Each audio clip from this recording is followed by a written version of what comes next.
going YouTubers? It's a very hot version of Electric Adventures today.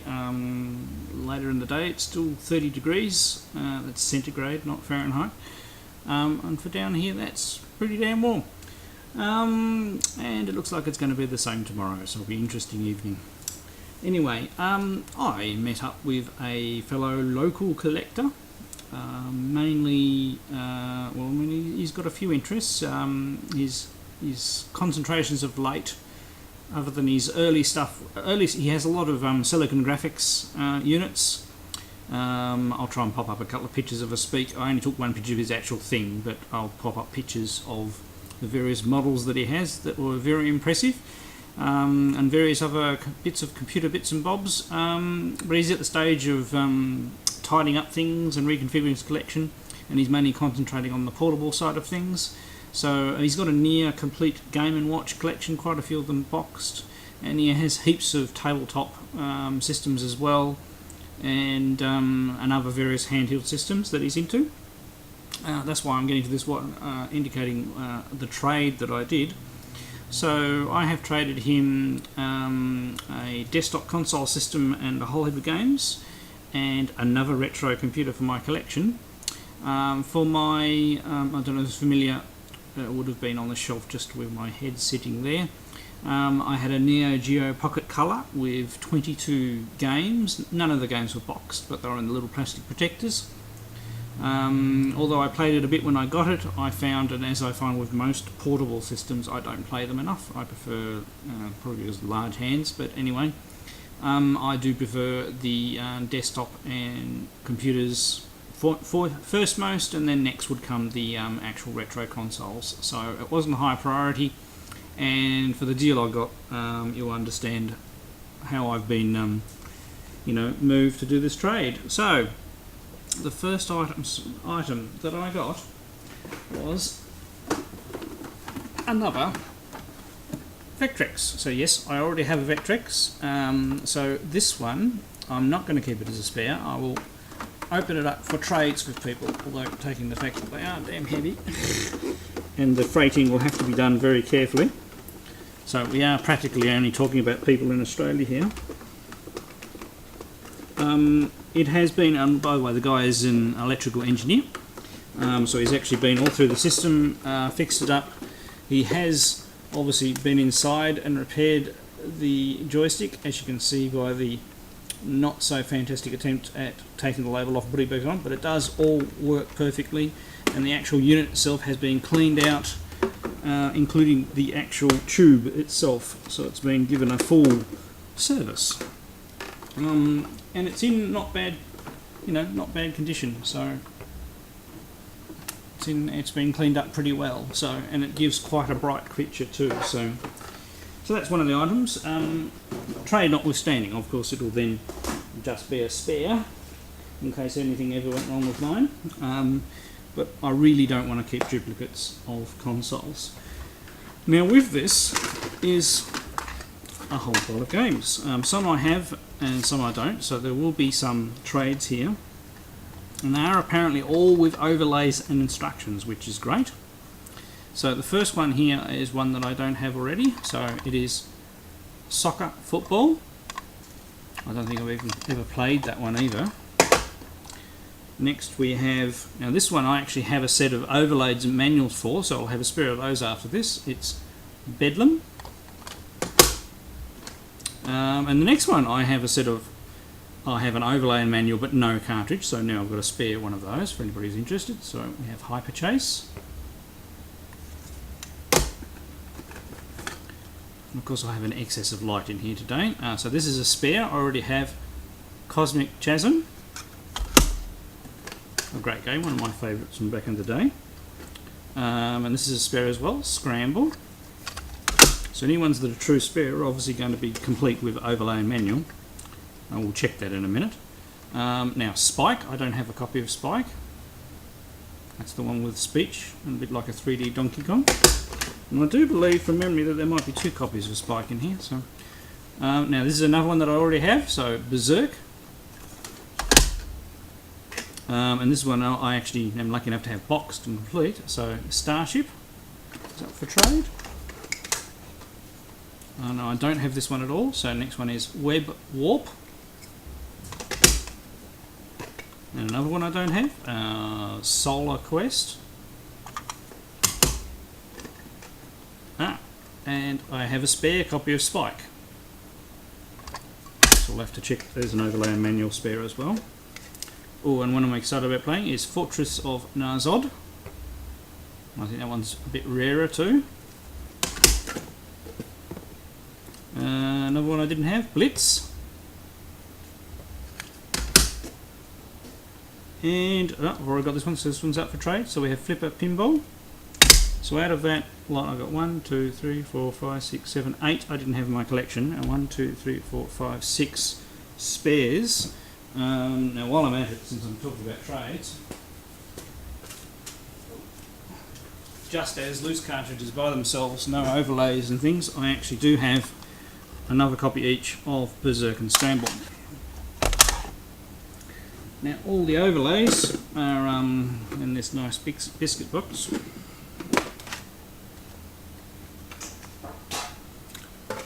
Oh, and he's put a couple of extra things in there. He's actually given me some PSP things, iPad Adventures, and Disney Pixar, I think this is a UMD, Disney Pixar Cars 2. Oh, and there's a thing for the iPad. Okay, so in the overlay box we have Spike. There's one of those. So there's the Starship one in the trade pile. Solar Quest. A Scramble one for the trade pile. A Bezerk for the trade pile. Or the Mindstorm needs to go with the unit, so that goes with the unit down there. Flipper Pinball I actually need, so the Flipper Pinball that's up for trade won't have one. Fortress of Nazod. Web Wars. So we have a manual for Blitz, which I needed, and a manual for Bezerk, which I needed, and there's the overlay for Blitz, and a manual for Spike. And yes, the Spike up for trade does, oops, the right way, does have a manual. I already had Spike, didn't I? Yes. And here's the other Spike overlay, so the Spike for trade's complete. There's a manual for the system. So Web Warp, the Fortress of Nazod manual. Okay, I need an overlay for Cosmic Chasm, so that the trade won't have one. Starship manual for the trade one. Soccer Football, and the manual for Soccer Football. And yeah, unfortunately I need a Scramble manual. Okay, now a Bedlam overlay and manual would be up for trade. Solar Quest manual I need, and Flipper Pinball manual I need. Right, now that's, as I mentioned earlier, not the end of the trade. The other item, I haven't cleaned it up at all, and it does, and this is fully working. Although I do need a slightly different SCSI cable in if I want to run both the hard drive and the CD drive. It is an Acorn A7000, which is the very last model, 3.5 inch there, and a SCSI CD drive. There's nothing on the sides. Go into the back ports.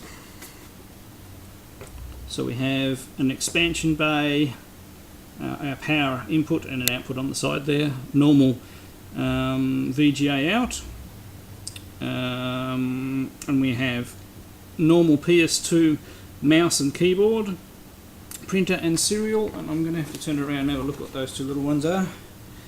Alright, there was a reset switch and headphones. And I said, it all works and boots up, so on to the end of this I will put a little bit of footage of it working. I still do intend on fixing my Amiga 5000 that I got recently, and I do now have the battery.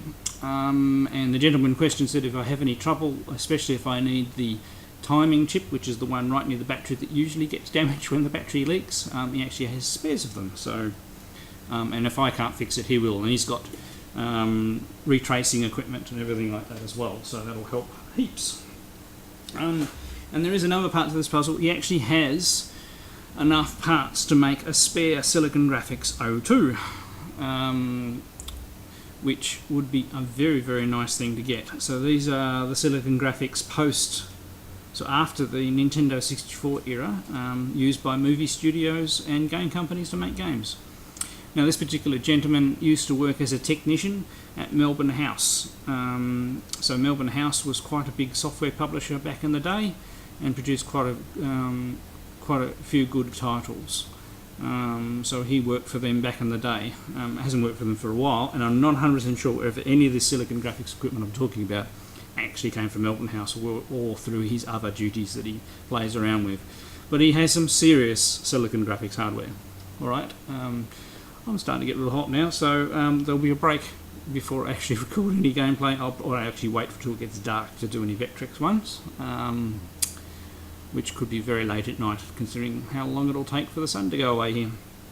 But very excited about doing this trade, and there's a lot of items there available to other people if you want to trade some stuff with me. So I'm interested in all sorts of things. Obviously primary things I'm after are titles missing from a Master System collection, and they're fairly easy things to post too, same as these Vectrex games are only light and small.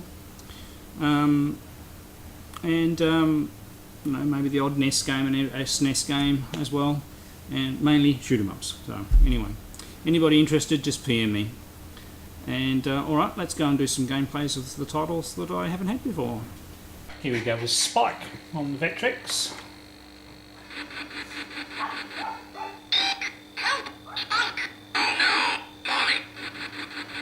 And has one of the most interesting things for an early stage game, which is speech.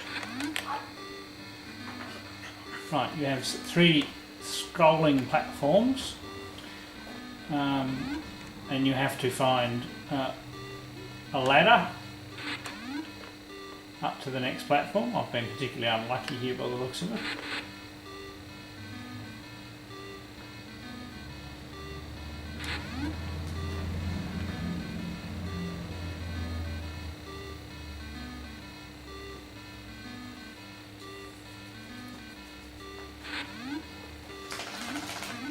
Kick. Oh, okay, and we can move the ladder. Did I say otherwise we're not going to get very far. At the moment we don't have any enemies, and we've got to get the key and then get to the door.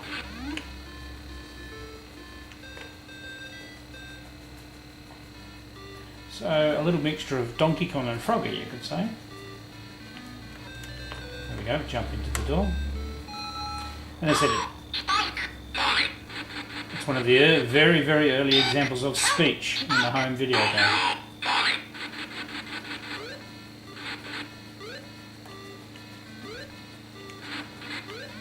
Now we have some enemies to deal with.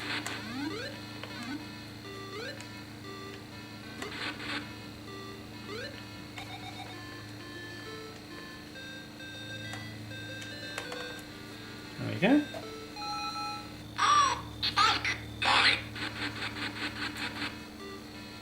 There we go, so we gotten a bit faster now.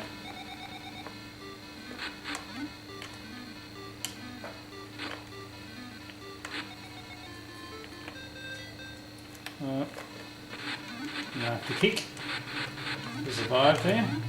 So, especially after the initial level, it puts on quite a challenge. It's actually quite a good little game. Alright, let's try our next one. Right, here we go with Solar Quest. So there's a sun in the middle, which you need to try to avoid. You can thrust around. And the basic premise is you shoot the ships and then you collect the energy module that they leave behind. It starts out, other than learning how to manoeuvre, reasonably easy, in that the enemies are reasonably benign. As I said, this is literally my second game. And you can shoot the things you're supposed to pick up, but I think you get more points for picking them up.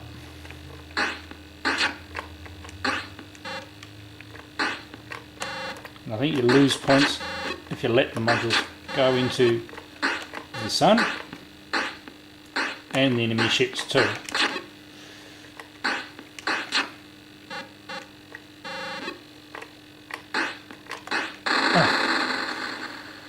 As you can see, I've had loads of practice. So that actually looks like quite a good game. I've never played that one at all before, and I'll definitely be giving that one some more play. So let's move on to our next one. Right, here we go with Fortress of Nazod. I've never played this game before, so one button says blast. Okay.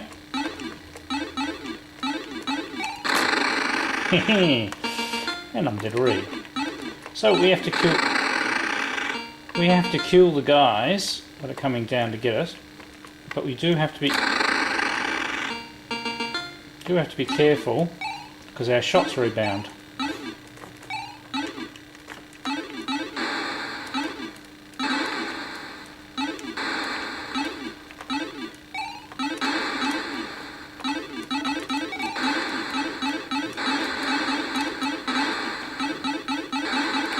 So in a way, it's sort of like an more advanced Space Invaders.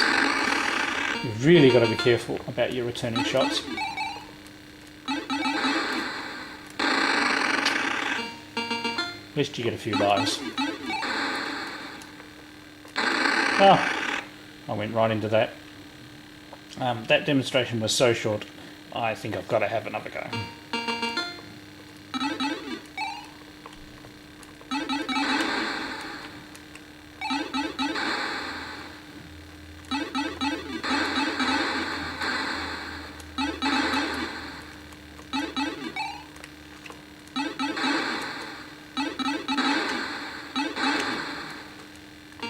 He actually finished a level, I think.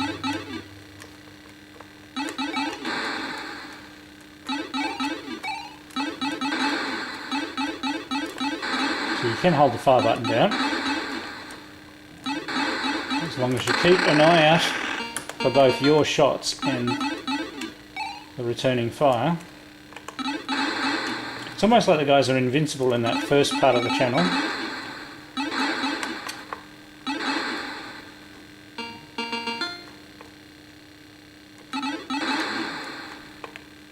Can shoot their shots too, which you didn't realise.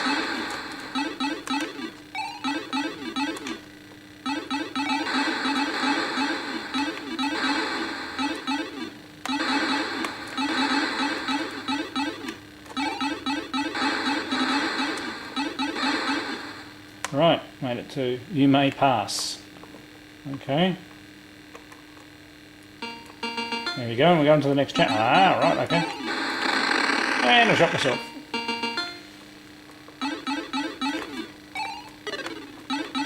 Now we got flying enemies. Now I start to see why this game is so sought after.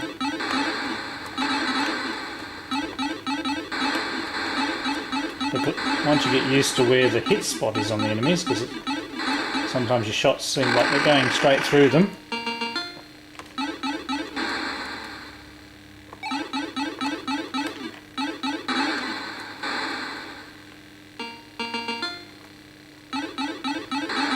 Sort of have two waves.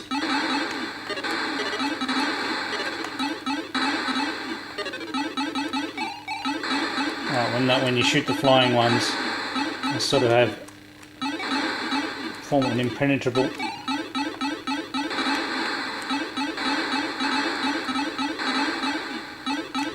Oops, I was doing so well too. Yeah, highly addictive. Shoot 'em up. probably one of the better ones on the Vectrex, I reckon. As I kill myself. Alright, let's try our next game. Right, here we go, Blitz, and this demonstration will be very short because I do not know the rules of American football. I've actually had to have a very quick game of this to discover that I'm the ones up the back, the X, so I've got to try and catch the ball for a start, which I'm not going to do. And he gets a touchback. Wonderful. So once again, I'm the X. Now I can, so I've got the ball now. I can change my formation, I think. And then as soon as I start moving,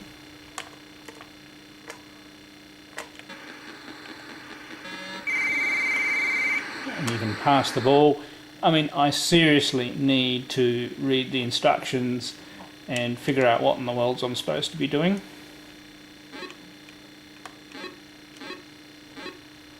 So you can go through different formations.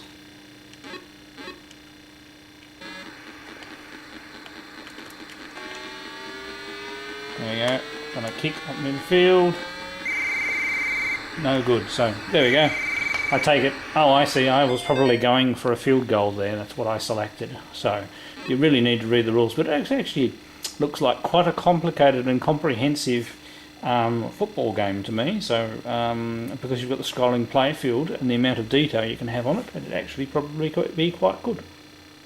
All right, let's move on to our next game. Right, here we go with heads up soccer and football. At least I know the rules of soccer. So I did actually used to play it when I was a lad. I used to be a goalie. So you have two sides. I'm the brighter side, and the one with the dot above it is my current man. Still a bit confused about starting up. So you run forward, you have to dodge and pass. Oh, failure there.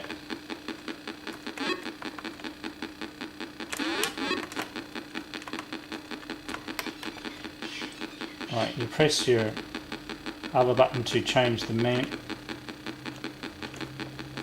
Oh, I've done the wrong one.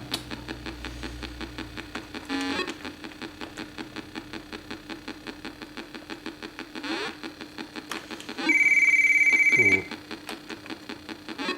So, obviously controls take a little bit getting used to. Managed to just get that. Pass it to that guy.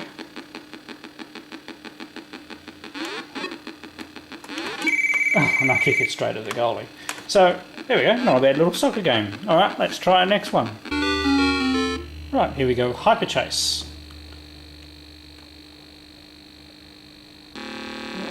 Right, so we have accelerator and gears. It's very fast, and the controls are extremely sensitive. You sort of got to put your fingertip, that was close, your fingertip on the joystick lever. Okay, so we have 4 gears, and you know, just only give it a slight, you know, just a very, very slight movement to steer. And the car banks. But it is extremely sensitive. But it, you know, it's doing quite nice 3D vistas. I've never seen this game actually on video or anything. So, and this is quite literally my first game.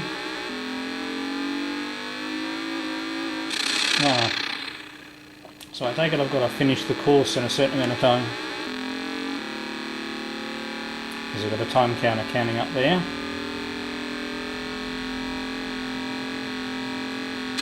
No, wasn't quick enough. So I've got to be careful, otherwise I'll steer off the road if I press the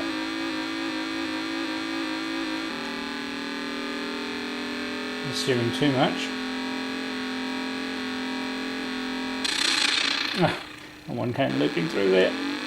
So, sorry about, you can tell I'm having to concentrate because of the lack of commentary. Oh, ran into the side of the road. And I did it again.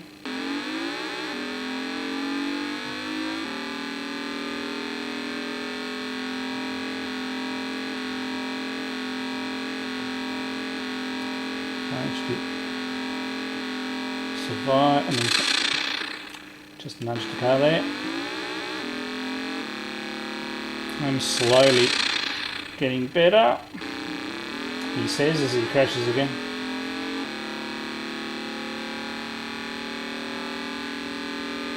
As usual with these games, use of brake is subjective. God, I don't know how I missed that one.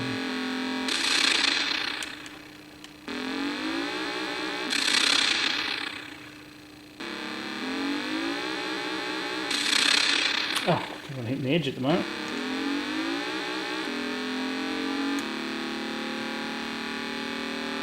Just trying to see if we can get to any sort of end stage.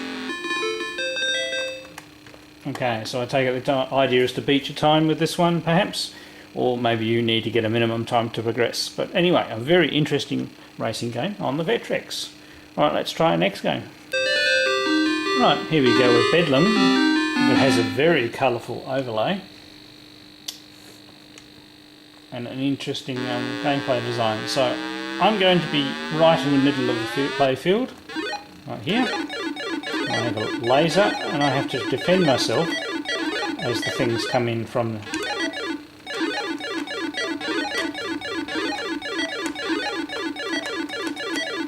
Now I'm only using the joystick at the moment. You do actually have a fast rotate as well.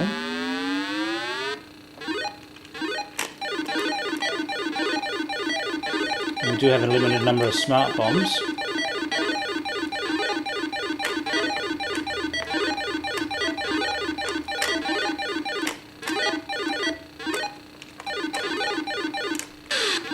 You do have, that's the smart bomb I just used then. Nope, got me.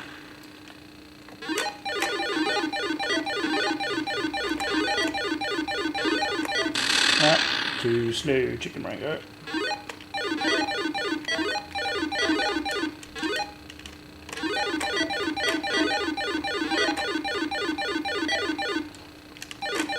Yeah, you really got to use the fast rotate buttons. I take it the zaps all little blocks down in the corners. Oh god, now we got what? Good classic arcade game where you can never win.